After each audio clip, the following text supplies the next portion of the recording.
So welcome, Dr. Mike George. It's really wonderful to have you present today to us. For everyone, Dr. George attended Johns Hopkins Medical School, and he has been at the University of Pennsylvania ever since at the rheumatology department. He is especially interested in medication safety research.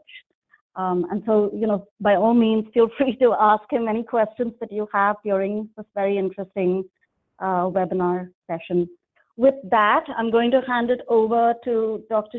Mike George. Again, thank you very much for taking the time to present to us and to talk to all of us today. Mike, I'm going to just transfer control to you, so you'll have control over your slides. Okay, great. I feel very, very powerful right now. Thanks for that introduction, and thank you to the Global Healthy Living Foundation and CreakyJoints for inviting me to talk. Can you see my screen now? Okay, oh, good. Let's see.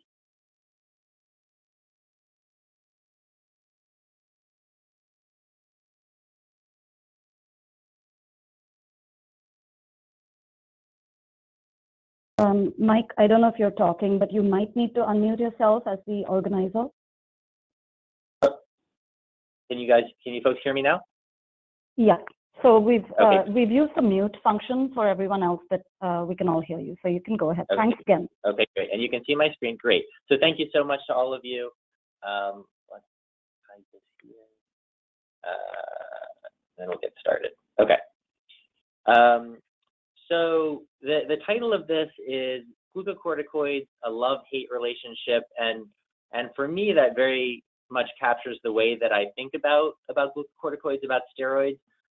The great benefits that they can have, but also the terrible side effects that people can experience. So, and I imagine that some of you may feel the same way. By way of a brief background, glucocorticoids are among the most commonly used medications to treat rheumatic diseases and autoimmune disease in general.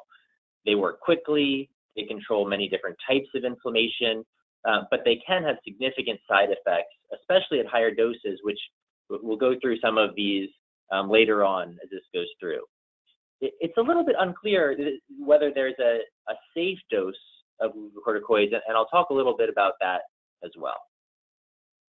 But so what I'd like to cover here in the next really probably 20 minutes or so, leaving plenty of time for us to discuss, is first of all, what are glucocorticoids? How do they work?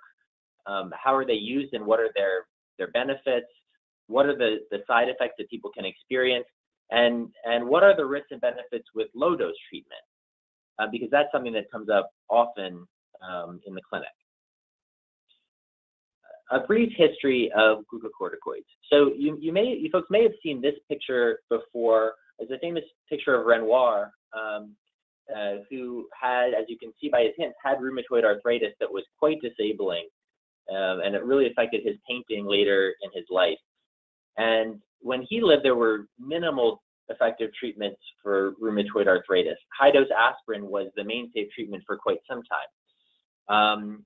In 1948, Philip Hench gave a man with rheumatoid arthritis something he called compound E, which was cortisone. And there was an incredible response, far beyond anything that had been seen before. And that actually led to the Nobel Prize being awarded in 1950. But very early on, people realized that with these great benefits, there were also significant side effects that were being experienced. So let's take a step back and say, what are glucocorticoids? So I keep using the term glucocorticoids. In the clinic, most of what people say is, steroids. Steroids is the term that's commonly used. This is not the androgenic steroids that bodybuilders might use, which is why I use the term glucocorticoids. But steroids that we're talking about here are things that are similar to cortisol. Cortisol is a natural hormone that is made in the adrenal glands and has many different functions in the body. In practice, this goes by many names: steroids or a cortisone shot. These are all glucocorticoids. In pill form, we're talking about things like prednisone, prednisolone, Medrol, like a Medrol dose pack, or dexamethasone. For intravenous treatment, this can be given as methylprednisolone or solumedrol. A joint injection, even though people usually say a cortisone shot, This is usually a formulation like Depomedrol or triamcinolone. Basically, all these compounds are very similar in structure and all have very similar effects and side effects. So how do glucocorticoids work? I like to include pictures like this on slides, which are kind of too small to read and really complicated, and there's lots of squiggly lines. And the bottom line is that glucocorticoids have many effects on the body, and we only know some of them, which is sort of incompletely understood. The key takeaways are that they have many effects on inflammation and the immune system. We know that they can decrease the production of cytokines and the action of cytokines, which are key players in inflammation. They also affect essentially all types of immune cells. So, when we think about a medication like Remicade, for instance, which affects one specific part of the immune system, a TNF inhibitor affects TNF. The steroids are having an effect on many different parts of the immune system. They also have effects on many other parts of the body, which can lead to other side effects. And sort of the holy grail of treatment is trying to find ways to get all the benefits from steroids without the side effects, although the benefits and side effects seem to be somewhat intricately linked. So what's the benefits? Let's talk about the benefits here. So steroids work very quickly, and they have very strong anti-inflammatory effects, especially at high doses. Whereas a medication like methotrexate might take weeks and weeks to work, glucocorticoids, the benefit is within hours to days. They may also improve energy, although sometimes the opposite is seen, and they're very inexpensive. Compared to medications costing thousands of dollars per year, these are very cheap, even for people who don't have insurance. So in what diseases are they used in? They're used in many different diseases. So in rheumatoid arthritis, glucocorticoids are often used early in the disease. They can improve symptoms and function quickly. So in people who have significant disease that's impacting quality of life and function on a day-to-day basis, especially people who either can't take medications like ibuprofen or naproxen, which are also anti-inflammatories, or people for whom those medications aren't working well enough, a relatively low dose of prednisone, 10 to 15 milligrams per day, can often be very beneficial in improving symptoms quickly while other medicines are started. Some earlier research suggested that steroids may also help prevent joint damage. And before we had better treatments for rheumatoid arthritis, this actually was somewhat important, getting the inflammation under control quickly to prevent joint damage. But with treatment today, the great majority of people will not have significant damage to the joints over time, even if inflammation isn't completely controlled. So now that we have methotrexate and TNF inhibitors and other biologic treatments, all of which are much better at preventing joint damage than steroids, the benefit for joint damage is probably not very significant. And then we don't really know the benefits in the long term. So I mentioned that these can be used initially to help control disease, but months down the line, once other medications are started, it's not quite as clear what the benefits are. I find that they are sometimes quite helpful as an add-on when, despite other medications, the disease is still not well controlled. And certainly they can be helpful for flare-ups in rheumatoid arthritis, but it's less well studied in long-term use. In other autoimmune diseases like lupus, glucocorticoids are very important. They're used at high doses to control major organ disease like kidney disease. They're used at lower doses for joint disease or skin disease. In gout, this is a very effective treatment to treat flare-ups, especially if medicines like ibuprofen can't be given or colchicine isn't working or can't be given. In vasculitis and myositis, other severe autoimmune disease, these are really a mainstay of initial treatment until other medications can kick in. And then, of course, there's non-autoimmune diseases where these are helpful too. People with lung disease like asthma or COPD, these are a key part of treating flare-ups. So they're used in many different situations. Okay, but what are the side effects? So just imagine that a list like this showed up on a TV ad, or the FDA was approving a new medication, and this is the list of side effects came with it. I mean, I think we get used to these medications, and of course, they have a very important role, but the side effects really can be tremendous. I want to take a minute to go through some of these. So, increasing the risk of serious infections, impacting bone health, which can lead to osteoporosis or fractures. They increase blood sugars and can lead to diabetes, increase appetite and cause weight gain. There seems to be an increased risk of having a heart attack when on these medications, especially at higher doses. Increases blood pressure, can cause cataracts with long-term use, ulcers in the stomach, acne or stretch marks. At higher doses, people can get this round face. It's called a moon face, or can get a hump on the back called the buffalo hump, which can be very disturbing. Irritability or interruption of sleep, fluid retention, high blood pressure, damage to the bones, muscle weakness. So it's a long list of potential side effects. There was a study a few years ago that I thought was very interesting that got a perspective from patients and a perspective from rheumatologists about what are the most concerning side effects of steroids. And well, the first thing you notice looking at this is that there's a lot of concerns overall. These lists are very long, and there's many things that both rheumatologists and patients found very concerning and worrisome. So, new diabetes or high blood sugars, osteoporosis, certainly having a new heart attack, infections. I do think that infections is somewhat underappreciated with steroids. There's so much on TV and that's been published about infections with the newer treatments for rheumatoid arthritis. We sometimes forget how dangerous steroids can be for infections, especially at higher doses. But there's a long list here. And there's also things that I think that patients often experience that maybe their physicians aren't looking out for, or it's not as high up on the list of concerns because they're not living with it day to day. And this is a really important part of identifying how well someone is tolerating the medication. So side effects, and this is an interesting part of it. So side effects are dose and duration dependent, meaning that there's more side effects at higher doses and there's more side effects with longer term use. But as with all medications, side effects vary a lot person to person. So there's some people that tolerate these medications very well that have very few side effects, even at fairly high doses. And then there's other people who even at a low dose experience a lot of side effects, and it can be really disturbing. Now, there's some side effects that if you're having. So if you're more irritable, or if your face is changing, or if your blood pressure's gone up, or your blood sugar's higher, or you're gaining weight. So there's some, and with all medications, if there's side effects that you can stop the medication, or you can talk about what are the alternatives here. You can drop the dose.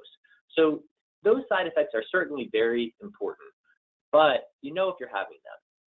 There's other side effects that I think of as sort of more silent side effects. Infection risk. You don't really know if you're at increased risk for an infection until you have an infection.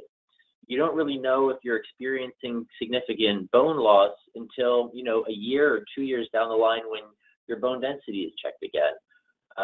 You clearly don't know if you're at increased risk for a heart attack unless you have a heart attack. So there's some things that you can say, well, I'm having these side effects, I want to come off this medicine. But if you're not having side effects, you don't think you're having side effects, you don't always know about the presence of some of these more silent things.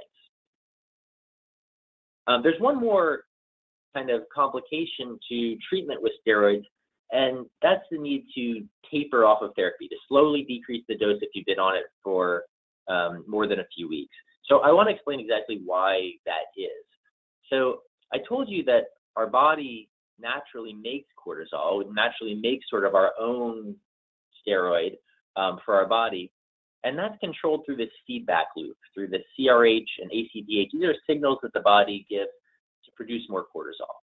When a medication like prednisone is used, it blocks that pathway. It sort of says there's plenty of cortisol around, we don't need any more, you can stop making it. And so the adrenal glands stop making cortisol. And it takes a while for cortisol to start being produced again. So if someone's on prednisone at moderate doses for more than a few weeks, cortisol stops being produced, and if the prednisone is stopped suddenly, then the body's left without any of this natural steroid around. That can cause low blood pressure, dizziness. Sometimes can be actually quite dangerous, and also can cause worsening joint pains and aching. And so that's why prednisone requires a slow taper off, especially if it's been used for a while. And that can be very frustrating. If you are experiencing a lot of side effects from a medicine like prednisone, and you're at a high dose for a severe disease, and someone tells you, oh, it's going to take us weeks and weeks to slowly come off of this, that can be a really tough situation to be in. Okay, so talked about the benefits. We've talked about the risks somewhat. How should we use glucocorticoids in practice? So the latest recommendations from the American College of Rheumatology for the treatment of rheumatoid arthritis, I'm just going to read it. It says glucocorticoids should be used at the lowest possible dose and for the shortest possible duration to provide the best benefit-risk ratio for the patient. And that sounds pretty good. It's sort of vague, and it really requires, it's sort of saying we have to weigh the risks and benefits. But to do that, we have to know the risks and the benefits. And we might know the benefits because you know how you feel when you're on it, and you know how you feel when you're off of it, so you know how much benefit you're getting from it, from a symptom standpoint at least. And you might know some of the risks. You might know what side effects you experience when you're on it, but you might not know some of the silent risks. You might not know if you're at increased risk for infection or bone loss or a heart attack. And so it does make it a little bit hard to do this, to weigh the risks and benefits. I think we really need to understand those silent risks. So I have a particular interest in infections, although I think that the heart disease and the bone health things are also very important and important areas of research. But let me talk a little bit about infections. Patients with rheumatoid arthritis are at a much higher risk for developing infections than people without rheumatoid arthritis. And there's a number of factors that contribute to this. So there's medications that suppress the immune system. Almost all of the medications used for rheumatoid arthritis, with a few exceptions, have an impact on suppressing the immune system. There's also the disease itself causes some dysregulation of the immune system that can increase the risk of infection. And then, many people can have other conditions as well, like lung disease or diabetes, that can also increase the risk of infection. And in fact, infections are the third leading cause of death in rheumatoid arthritis, much higher than in the general population. All right, a little quiz just to think about to yourself, and think about what you would think here. So which of the following is associated with the greatest risk of having a serious infection, an infection that might end you up in the hospital? Is it infliximab, Remicade, a TNF inhibitor, abatacept, which is Orencia, methotrexate, hydroxychloroquine or Plaquenil, or is it prednisone 15 milligrams per day? Now, if you're a good test taker and you know that you're listening to a webinar about corticoids, I hope that in your mind you picked prednisone 15 milligrams per day, but I wonder how many people would have picked that before listening to this, because all you hear about, and often what is discussed in clinic and what we think about a lot, is how much infliximab might impact infection risk, or this might, but actually glucocorticoids play a huge role in the risk of infection that I think is really underappreciated, both by rheumatologists, other providers, and patients. Most of the evidence shows that the risk of having a serious infection is doubled at doses above 10 milligrams per day, which is a much greater risk of infection than is seen in studies of TNF inhibitors like Remicade, for instance. We did a study last year of patients with rheumatoid arthritis who were getting a joint replacement, and we were looking at whether people who were on Remicade, if they stopped their infliximab before surgery, did it decrease the risk of infection? It didn't seem to matter. You could stop your infliximab, you could continue. It didn't really impact the risk of infection very much. But people who were on more than 10 milligrams of prednisone, the risk of having a bad infection after surgery was doubled. So it was much more important than the biologic treatment. Now, I'm talking about doses above 10 milligrams. What about the lower doses that people are on? And the fact of the matter is, we really don't know what the risk of infection is with 5 milligrams of prednisone or 7.5 milligrams of prednisone. Some studies suggest that there is an increased risk of infection, others don't. Similarly, we don't really know if 5 milligrams or 7.5 milligrams is safe in terms of heart risk, in terms of bone loss. It's really not clear. It's also not clear whether there's certain people that we should be especially careful about treating with medications, with steroids at low doses. So there's a lot of unanswered questions here that really impact how people are treated. So as an example case, for say there's a 46-year-old woman who has rheumatoid arthritis and is feeling pretty well with methotrexate and prednisone 5 milligrams per day. She isn't experiencing any side effects from the prednisone, but when she tries to stop it, the joint pain is much worse, joint swelling is much worse, is unable to stop the prednisone. She's not having side effects that she knows of, but is she at increased risk for an infection, for a fracture, for a heart attack? Should another medication be added so that prednisone can hopefully be stopped? We don't know the answer to that. And I think that's an important area, an area that I think many people are interested in learning more about, and hopefully we'll learn more about this over the next few years. So in summary, glucocorticoids or steroids are very common treatments in rheumatoid arthritis and in many other autoimmune and non-autoimmune diseases. They control inflammation and they act quickly. They can have many potential side effects. And there's some that are obvious that you know if you're having, and there's some that are more silent. There is a major risk of infection with steroids, especially at high doses.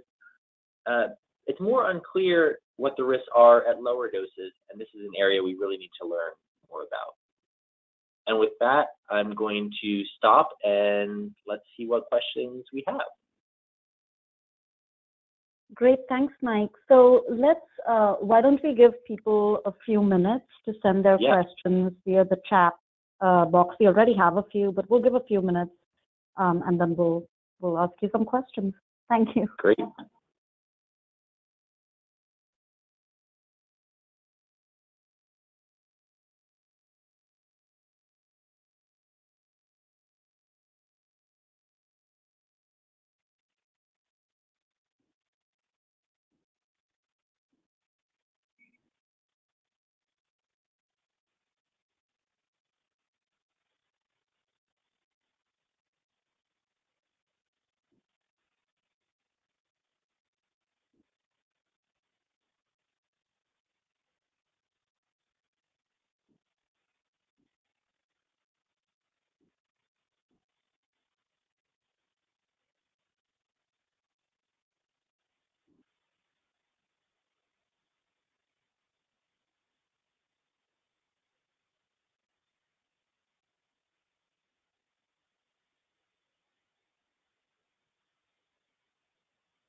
Okay, so I can start with one of the questions that we received via the message board, and this has to do with blood sugar. The question is, why do these medications increase blood sugar, and at what dose does that happen? Do we have any information on that? Yeah, that's a great question. So, so without getting too technical, which I probably wouldn't be able to do anyway, it seems to impact the way that our body responds to insulin. So diabetes is a condition, where the body gets more resistant to insulin, and that makes blood sugars go up. And steroids impact our body's response to insulin. And the dose, again, the higher the dose, the more impact this has. But it also depends on the person. So someone who has totally normal blood sugar and no signs of diabetes at all might be able to take a high dose of prednisone and not have very much increase in blood sugar, while someone who is sort of on the edge and close to having diabetes might have problems even at low doses. And people who already have diabetes might find that their blood sugars are going up quite a bit even on relatively low doses of prednisone, 10 milligrams, sometimes even less. And it's especially tends to affect blood sugar after meals. So the blood sugar goes up a lot after eating.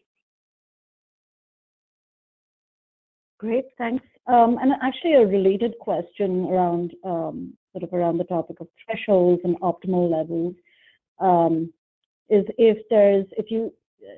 if researchers and doctors and clinicians see a maximum effect of prednisone at any specific dosage.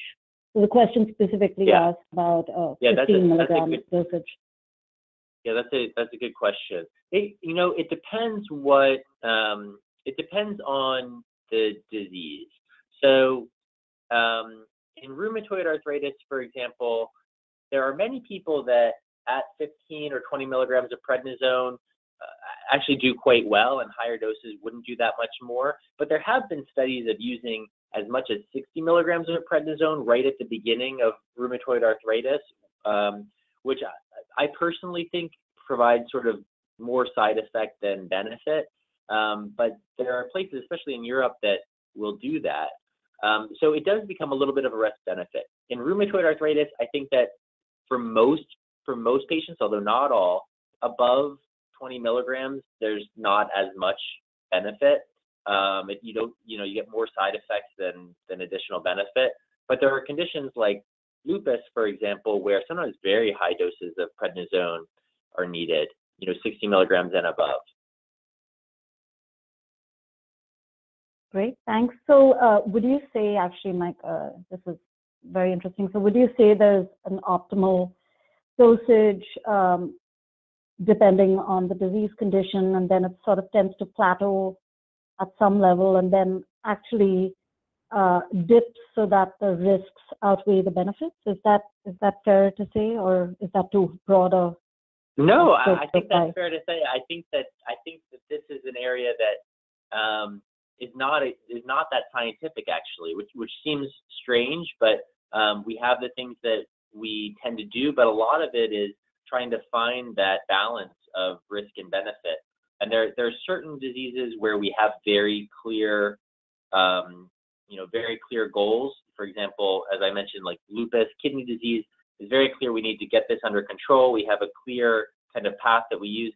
But for rheumatoid arthritis, it's much more variable because it's much more based on how someone feels. And so it's really balancing the side effects with the benefits that someone's having, and then trying to find what are the other medications that can avoid needing to stay on higher doses of prednisone, especially the doses above 10 milligrams that really carry a lot of side effects. Great, thanks. We have a few more questions here, and one of them asks if there is a difference in efficacy or side effect depending on what form it's administered. Possibly, yes. So that's a really interesting question. People tend to use what they use. So in Europe, they use a lot of prednisolone. Here, a lot of prednisone is used. Medrol dose packs are popular for certain things because they come in a little packet. For most people, there's probably not much difference in the benefits or the risks with different formulations. There are some people that we think maybe don't absorb the prednisone so well, in which case we'll try a medication like methylprednisolone, which might be absorbed a little bit more easily. There are also places where people will often give these as an intramuscular injection, which then lasts for a month. And in some places that, they think that maybe that has some benefit. I think that the risks and benefits are very similar. But it's a good question. It is a sort of a nuanced part of this, and it is another example of how it's not exactly scientific. Some of it is trial and error. Great, this is really interesting. There's a few questions we have around the mechanism, and its relation to side effects. So, for example, someone asked us if there's any knowledge around why it causes an increased appetite as one of the side effects. Yes, I was hoping I would scare everyone away from the mechanisms by putting up that picture. So I'm sorry that I didn't scare you all away from that. I'm not sure of the exact mechanisms behind appetite. I imagine that there is some understanding of that actually. Some of it may have to do with blood sugars, but I think it's more complicated than that. I'll have to look into the answer to that for everyone, but I'm not sure. But what we often find is that it doesn't cause necessarily weight gain by itself, although it can cause some fluid retention, so people can gain some, build up some fluid, which obviously increases weight somewhat, but it's more this appetite stimulation that often is a big contributor to weight gain. People describe just, basically always feeling hungry. Okay, great. These are a volley of questions to you, Mike. Thanks for answering them. There's another question, I think, towards the start of the webinar. You had mentioned, the glucocorticoids that are administered to patients are very different from the ones that are administered or taken by athletes and bodybuilders. And we have a question around that. What is the difference? What are the medication differences? So they're actually like totally separate structure, totally different compounds. It's kind of funny that they both have this name, steroids. They're both, so the things that bodybuilders take are also similar to things that are produced by the adrenal glands. It's just a different hormone produced by the adrenal glands. So that's why the term steroid can be so confusing, because many people think these are similar, but they're actually not related at all in their effects on the body. If only we gain lots and lots of muscle from them, but no, it seems to have actually sort of the opposite effect. Okay, and then we have another question here, actually just typed out in the chat window, which says, compared to prednisone, would the more potent steroids be more effective at lower doses? Is that something? So that's a good question. So it is important to know that when these different formulations of steroids, some are more potent than others, at least in terms of the milligrams. So for example, taking 5 milligrams of prednisone is the same as taking 4 milligrams of methylprednisolone, so that those sort of have the same effect. And dexamethasone is much more potent than those in terms of milligrams. I mean, the milligrams is sort of just a number, so it's just trying to find the equivalent dose. So, and the side effects are pretty similar. So while 5 milligrams of prednisone might be as effective as 4 milligrams of methylprednisolone, they also have sort of similar side effects. 5 milligrams of prednisone side effect is similar to 4 milligram side effect with methylprednisolone. So it's more just making sure if you are switching between one type and another type, that people are aware of what the equivalent is. So if you were on, say, 10 milligrams of prednisone and you're switching over to methylprednisolone, people should know that, okay, that should be roughly 8. It shouldn't, you don't just go 1 to 1.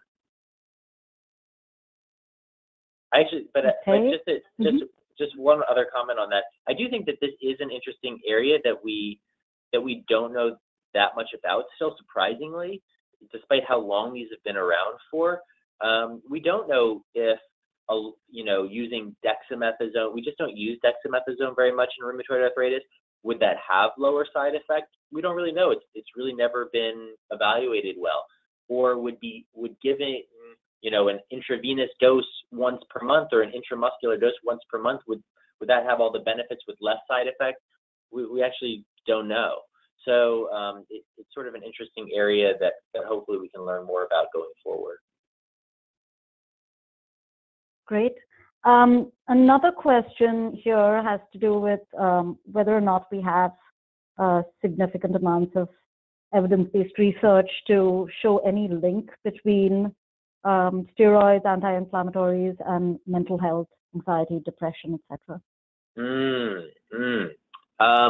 We don't have a lot of data about that. There are actually relatively few studies that really get into the patient experience, although there are some, and certainly having irritability and mood swings and sleep disturbance, and I suppose probably depression and anxiety as well, can all be part of treatment with steroids.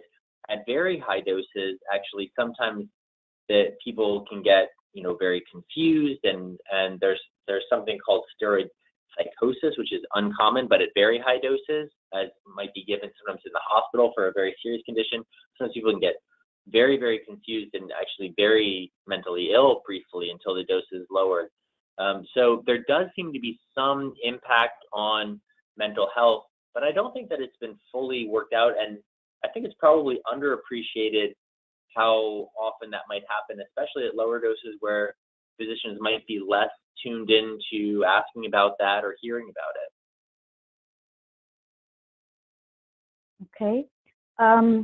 And another question to do with the side effects and the more salient side effects, the more silent ones. Could you talk a little about how we gather information about those silent effects, if they are in fact silent? How we gather information about those side effects? So you said, how do we understand? Yes. How do we understand that those side effects are tied to the steroid use? Yeah, no, this is a good question. So, I mean, most of this comes from large studies looking back at large groups of patients. For example, we've looked at people who have Medicare and looked at how often people are hospitalized with an infection or how often people have a heart attack, and many others have looked at some of these large databases as well. So we know, among a big group of people, that more people are having heart attacks, more people are having infections, more people are having fractures or bone loss than would be expected. So more people that are treated with steroids have those compared to those who aren't. But the hard thing is then translating that to an individual. So for an individual person, either you have an infection or you don't. So you might be at increased risk, but you don't know if you're the person who's going to have the problem or not, which is why I sort of called it a silent problem. We know that there's a risk because, averaged out over hundreds and thousands of people, we know that there's a risk, but finding out that risk for the individual is sometimes harder. Great. We have another question on reduction. So the question is, with reduction, a dose of steroids is administered via IV, and it's done to prevent side effects of reduction. Yeah. The question is what the side effect is, and how does the steroid help in preventing that side effect? Yeah, so it's given in that setting to avoid having a drug reaction, to avoid having, or an infusion reaction as it's called, which is just basically a side effect of the Rituxan that can sometimes cause palpitations or an allergic reaction or fevers. And it basically works because it has this broad effect on inflammation in general and the immune system in general. So it can, I mentioned many places where steroids are used. They're also used sometimes to treat allergic reactions. So they just have this really broad effect on dampening down everything in the immune system.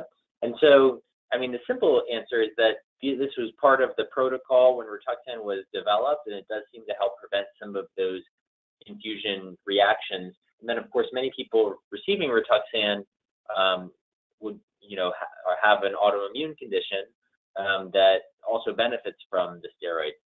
So it helps through that broad impact on the immune system. Okay, great. Just circling back actually to the blood sugar question. We have a question. Someone's asking if it has been known to cause a raise in blood sugar. Should patients be advised that it's essential to stay away from sugar when on steroids? Right. It really depends on so I think first of all, it's correct. It's absolutely correct that diet, just as diet can play a big role in helping control diabetes, it can play a big role in helping the blood sugar elevations that can come along with steroids. Now, for people that are on a relatively low dose of prednisone and don't have, 5-10 milligrams and don't have blood sugar problems, or even people that are on somewhat higher doses and their blood sugars have been fine, then probably, being very restrictive with diet is not necessary. I'm a physician, so I have to say bad things about sugar no matter what. But of course, I love sugar. But we don't have to be super restrictive. A healthy diet's always good. For people who have diabetes, I think it's even more important, or people who are on the borderline where the blood sugars are starting to be elevated, then it is more important to watch the sugar, the simple carbs at meal times. That's really important while on steroids. And it's also important for people who are especially starting higher doses of steroids, or people that have borderline diabetes or have diabetes and are starting any dose of steroids.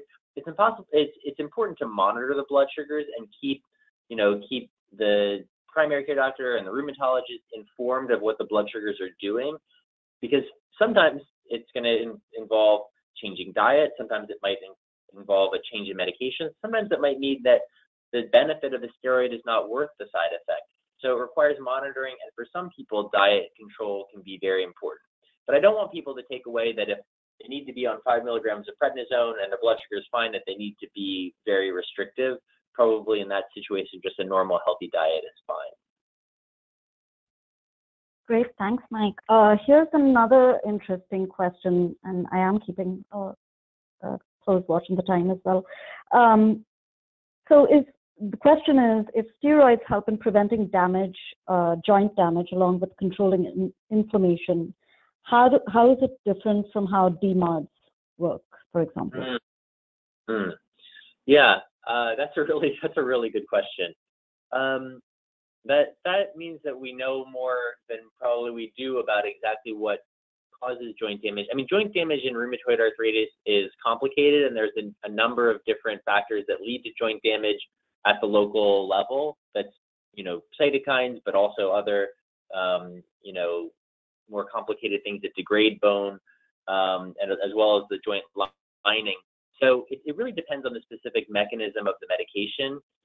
I think that that prednisone and steroids act more on inflammation in general and have less effect in general than some of the targeted medications and some of those key mediators of joint damage.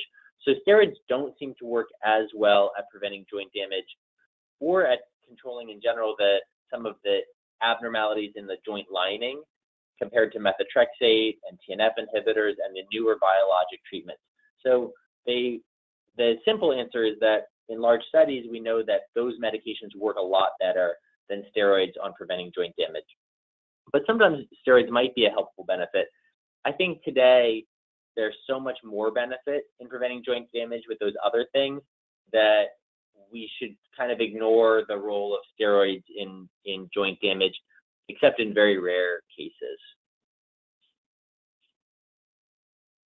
Great. I'm just going to pause. I know we have another question, but just going to pause, give people a minute or two to send in any more questions during the last segment of this webinar. So feel free to send your questions through the chat window. I'm glad you folks all have so many questions. This is great. It's really helpful. You never want to give a talk and have there be no questions at the end. That's really a bad sign. So I'm glad that this is an area that folks are interested in. This is great. Thanks so much, Mike, for spending this hour with us. Okay, sure.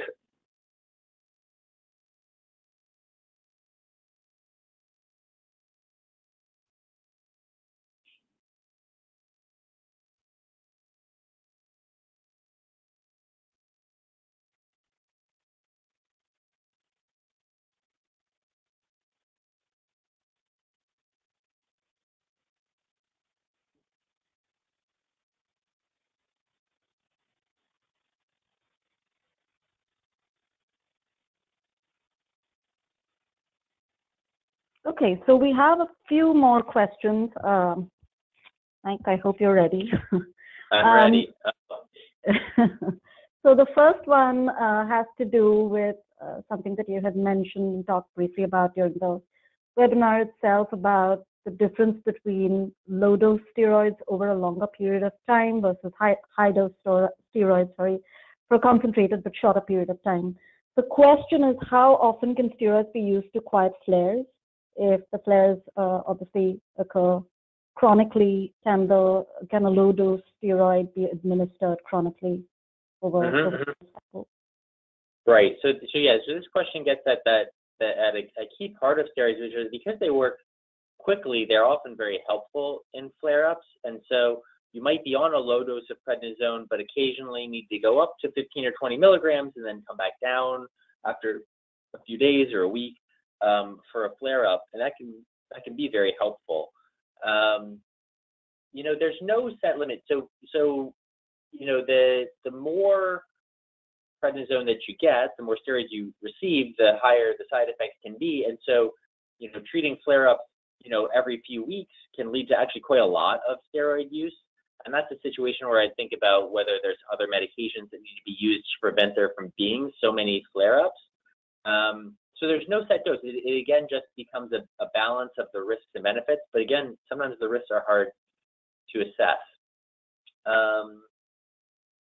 So I'm not sure if that's so satisfying, but I think my wavering here probably gets at wavering that happens in the clinic and trying to find that balance between cumulative dose and how much someone's receiving.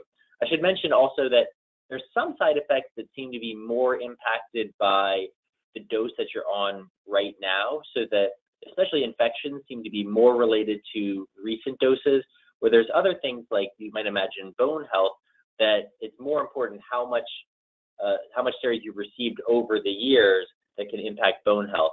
Whereas infections, it's more like how much steroids you've been getting in the last month or two that seems to be a bigger impact there. Okay, is that a related question that we got? Is that related to suppression of the immune system?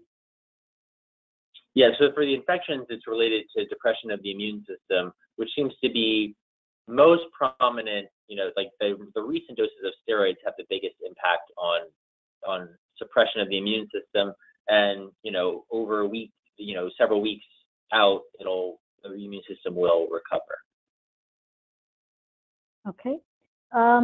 We have a couple more questions here. One on, again, you did allude to this briefly in your previous response, but if there's a number that is safe, that can be safely taken in 1 year related to the injection. So steroid injections are often used.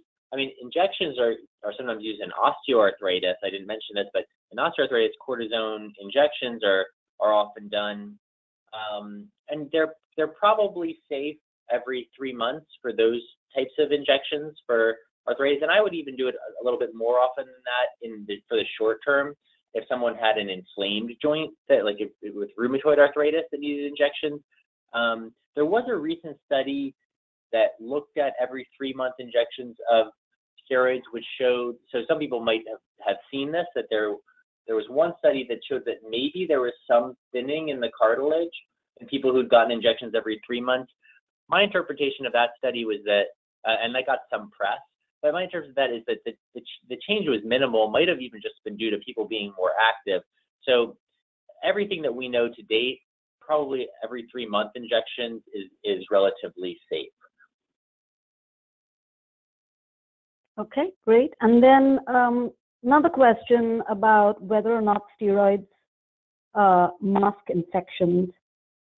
So steroids can, just like if you were taking ibuprofen all the time or naproxen all the time, so steroids can sometimes mask infection, and because they can suppress fevers. So something where you might have had a fever, if you're on prednisone, especially at some higher doses, maybe you wouldn't have a fever. When people are on really high doses of steroids, it can sometimes mask even more significant infections, like or problems like a bowel problem, a bowel perforation would sometimes be masked because this is controlling inflammation so well. So where someone might have had severe abdominal pain, someone on high doses of steroids might not have noticed it as much. I think it's more of an issue at the higher doses. So the doses that are used in rheumatoid arthritis, the 5 to 15 milligram level, I don't really see it masking infections very much. Great. This has been so informational. Any last questions? We'll take a second or two, pause, and see if we have any last questions. If not, I know we're coming to the top of the hour and we can wrap up. Well, let me answer Rick's here. So difference in action of steroids given by pills versus given by injection. probably the action is essentially identical. It's just the way that it's getting into the body. And sometimes it can be hard to judge what's the difference in dosage, because any pills have to get absorbed and then into the body. And so sometimes it's harder to know exactly how much is in the body. But if there's equivalent doses given, then the effects should be the same. Great. So I know we're coming to the top of the hour, but I want to give a chance to any last questions before we get to the top of the hour and wrap up. So I'll just take a moment's pause and see if we get any more questions.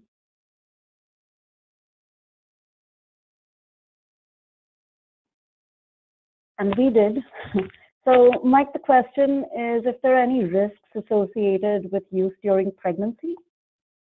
Yeah, this is a very good question. Pregnancy is a very challenging time at any point, but especially to have a serious condition that's requiring treatment. So, the general approach in pregnancy is to be on as little medicine as possible. But in general, and of course, any treatment during pregnancy needs to be discussed very carefully with an OBGYN, and in cases where medications like prednisone are used with someone who does high-risk OBGYN. At doses less than 20 milligrams per day, it seems to be pretty well tolerated during pregnancy, although issues with blood pressure can develop, and there can be sometimes some issues with diabetes during pregnancy, or sometimes with growth of for the baby, but usually it's tolerated very well and tends to be safer than many other medications. Clearly, there's medications like methotrexate that just cannot be used at all during pregnancy. This is a very interesting and important topic. So I'll just say that lower doses probably can be used with some side effects, but generally pretty well tolerated by the mother and the baby. But this is a complicated and important area. Oh, great, thanks. And I think we have one last question there. Okay, last question. Are there this is a perfect last question, right? Are there new steroids being developed? That seems like a good final wrap up, like hooray. If someone has one that they're making in their basement that doesn't have the side effects but has the benefits, call me and we'll go into business together. And this is definitely an area of significant interest. And there are some formulations that people are working on. I'm not aware of anything that's ready for prime time or even in the immediate pipeline that is going to suddenly change things. But this is a very important area of research. There are things like Axar gel, which is sort of something that leads to the body making more cortisol. But the risk benefit there doesn't seem to be really, in my mind, any better than prednisone is. So as of right now, I think there's a lot of interest in this, but nothing that's immediately going to be available. Great. So with that, I want to thank actually everyone on the call. I want to thank Dr. Mike George for taking the time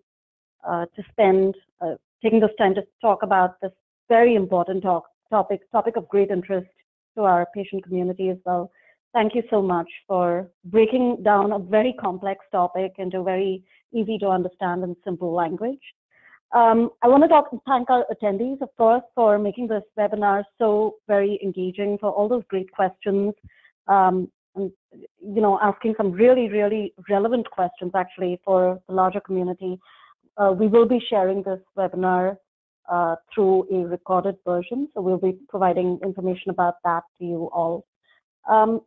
Keep an eye out, because this is one of the first webinars in a series of webinars, informational webinars hosted by CreakyJoints. So we'll be sending you more information on that as well. With that, thank you so much, and wherever you are, have a wonderful rest of the day. Thank you.